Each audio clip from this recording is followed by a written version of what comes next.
Up guys, Happy New Year. It's your boy Wayne Fuentes. So pasensya kung medyo natagalan tayo mag-upload ulit ng video kasi nag-request tayo ng free sample ng pipe ng Aerox natin. So ang tagal dumating guys, almost a month din. So ngayon andito na, kakabit natin to guys, tapos isa sound check. So bago ang lahat, i-unbox muna natin to. So let's go intro.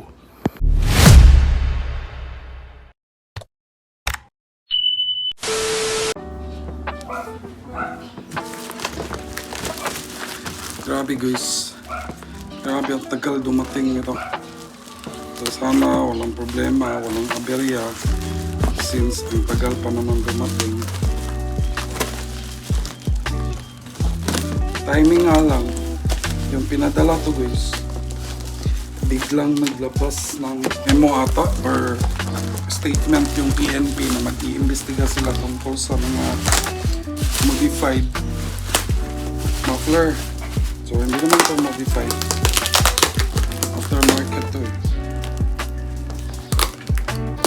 Grabe, ang tagal natin nag-request ng sample guys. Tinry natin yung JVT pero as expected na hindi talaga yung ma-approve kasi mahal yun eh. So ito na lang yung kinuha natin kasi 28mm lang din naman yung kanyang exhaust pipe. So yung kanyang canister is normal lang. So ito na guys. Oh shit. Guys, so kung na-miss nyo si Primo guys, huwag kayong mag-alala kasi mag-upload tayo ng video.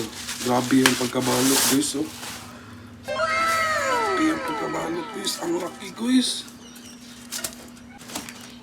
Ang kinaganda nito guys is malalagyan mo siya ng bolt dito, di ba? Tas may kakabit mo din yung dalawang bolt sa ilalim. Ito yung kinaganda dito. Pero ba't parang D-level? So, sana walang singaw. So, grabe guys. Check natin kung may damage. Hala. Grabe guys. Hala, grabe guys. Walang ka-damage guys. Grabe ang laki. Pero ba't parang may tumutunog sa loob? Ang kinagugustuhan ko dito guys is meron na siyang kasamang silencer. Diba? Meron na siyang kasamang silencer. Ito yung kinaganda niya dito. So check natin yung exhaust pipe niya guys. Hindi natin sisirain yung box kasi para kung magsawa tayo, pwede natin siyang ibenta na para alam talaga nila na bagong bago. Yun. Ito guys. Ito yung exhaust pipe niya, 28mm. So, try natin to guys. So, let's go! So guys, yung pinakauna nating gagawin is tatanggalin natin yung stock pipe. So, papakita ko sa inyo guys. Ito guys, tatanggalin natin yan. Isang bolt dyan, 14 ata yan. Tsaka dalawa dito sa baba. Tsaka dun sa exhaust. So, bago natin yung gawin guys, naka-center stand yan, tapos side stand, tapos itatagilid natin yung motor para hindi tayo mahirapan sa may bandang exhaust. So, let's go!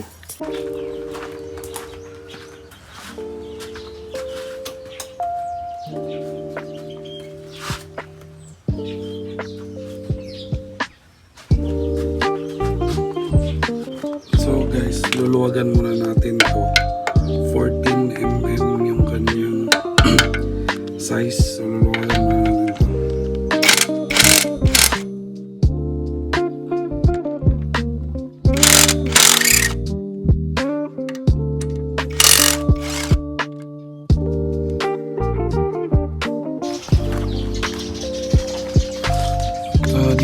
sa ilalim guys is 12mm.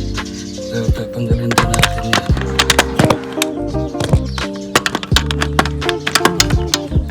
Putik, ang hirap.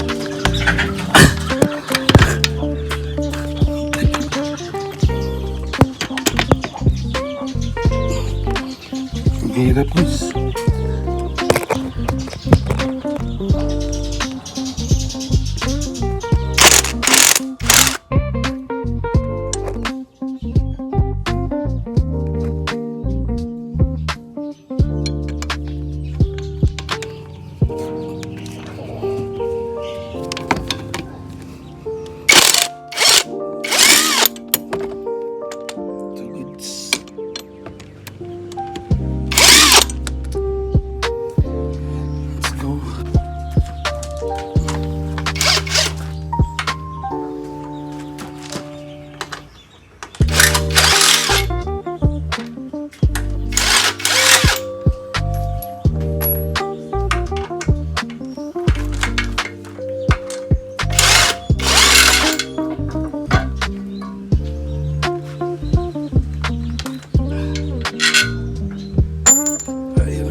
So, unang-una natin ikakabit guys is itong exhaust pipe.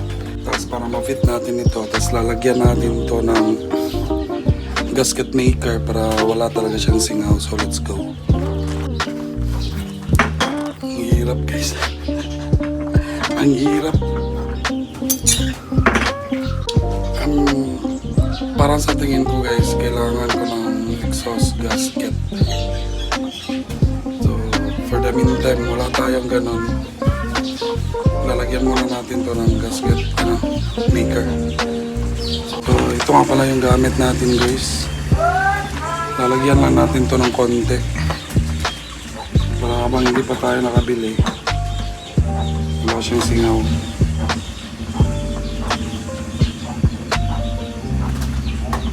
So, ganito din ang gagawin natin sa dito. Para wala talaga siyang singaw. So let's go.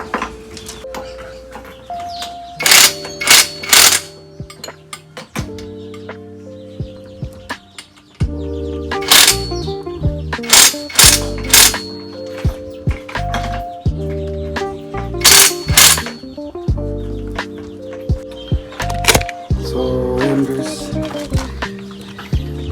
Ikabit na natin siya.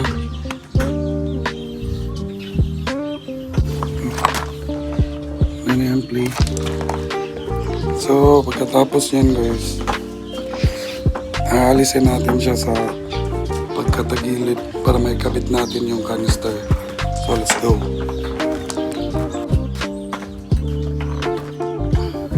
Gasket maker.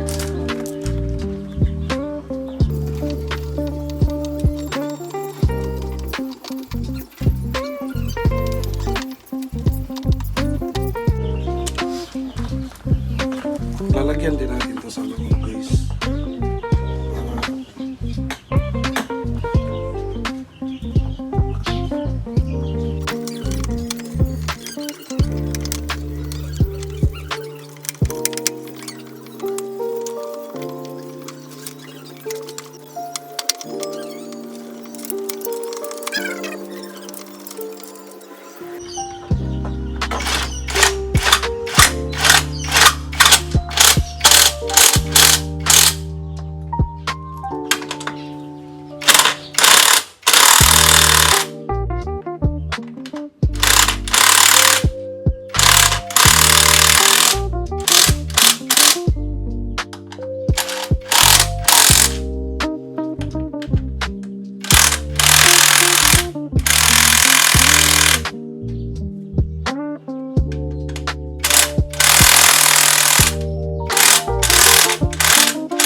So, wakas guys, at tatapos din.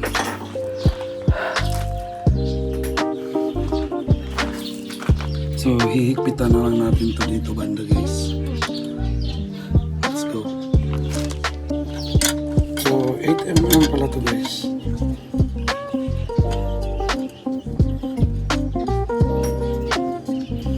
Para talaga walang backfire.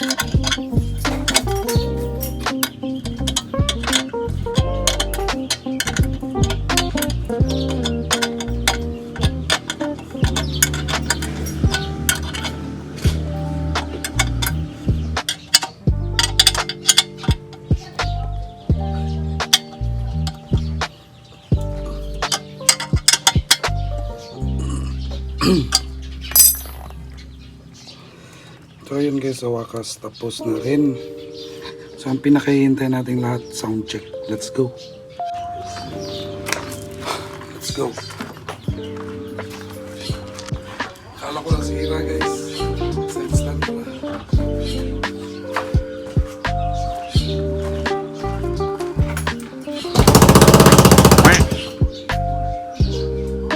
So ayun guys, nakakatawa lang kasi tinanggal ko ulit yung bagong pipe kasi nga singaw sa may exhaust.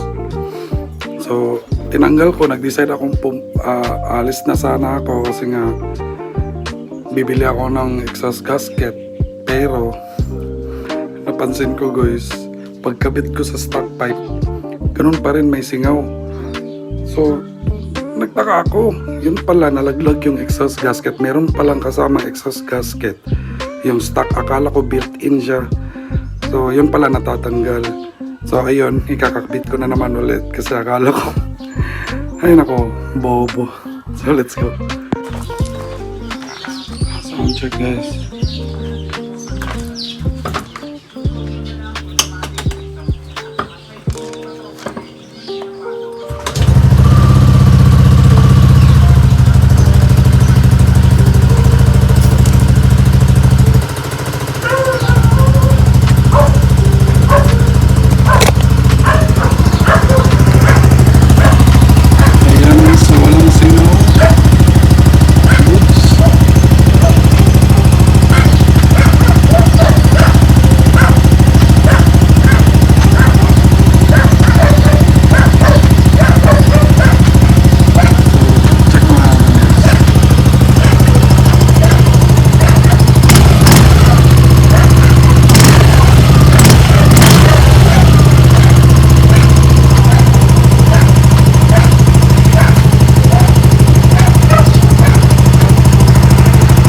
So, bago natin tapusin yung vlog natin guys is pang malakas ang montage muna kay YT. Let's go.